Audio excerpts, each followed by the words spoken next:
Abuya punya teman orang Singapura dulu, dia cerita.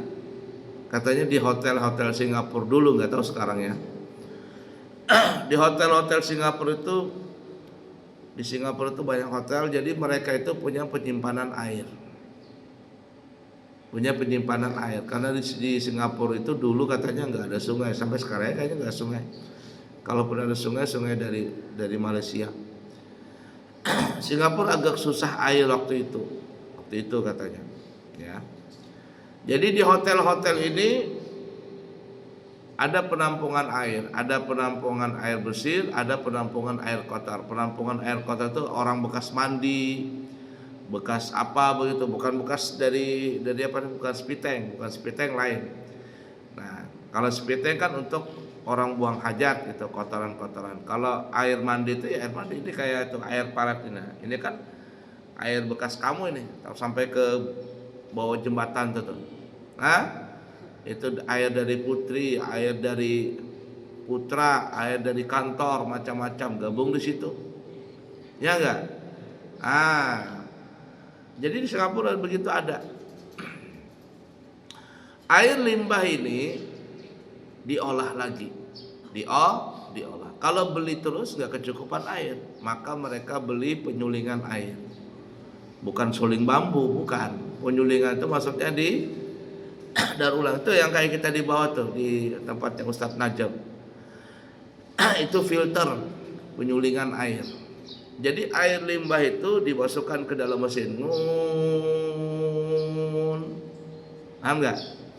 Kemudian kembali lagi, ditampung lagi dalam satu wadah besar.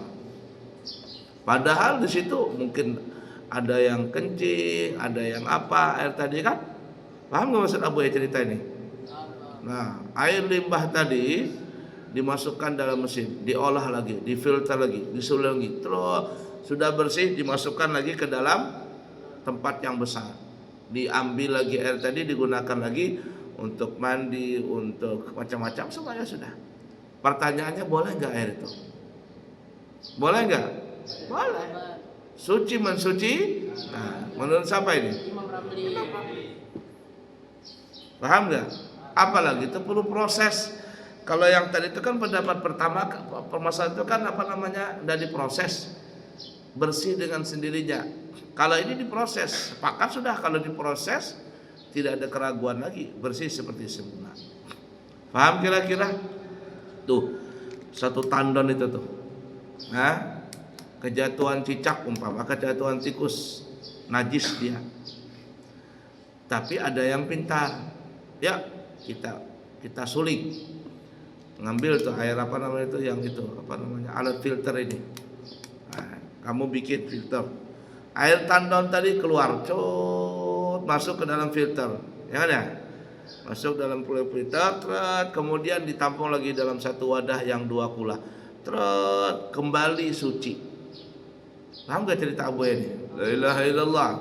Sini lihat sini, nih. Lihat sini. Jangan keluar, lihat matanya sini. Satu tandon itu. Airnya penuh, kena najis, berubah. Baik warna, rasa dan baunya berubah. Dibuang sayang, dipakai tidak bisa kan ya? Nah, lalu disuling, masukkan tadi ke dalam filter, keluar air tersebut, bersih lagi, bersih. Nah, ini permasalahannya, kalau seandainya dia menjadi 2 kulah lagi nih, kembali dia 2 kulah, maka air ini menjadi suci. Tapi kalau seandainya cuma 1 kula, 1 ember, maka apa hukumnya? Najis. Walaupun dia bersih kembali. Kenapa? Karena dia asalnya dari mutanajis. Jadi syaratnya itu bersih kembali dan harus 2 kula. Paham gak kira-kira? Tapi kalau 1 tandon begitu, kena najis, berubah, disuling, yang keluar cuma dapat 1 ember, apa hukumnya? Najis. Tetaplah mutanajis maksudnya. Supaya gak dibuang, gak mungkin sama air yang banyak, masih suci lagi. Paham kira-kira? Nah, kemudian bedanya lagi nih, satu pesantren kencing semuanya, tertampung dalam 1 tandon.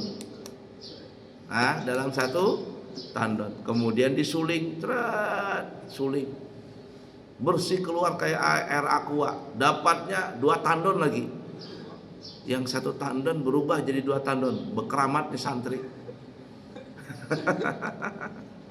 Dapat 2 tandon umpamanya. Apa hukum air tadi? Najis. Kenapa najis?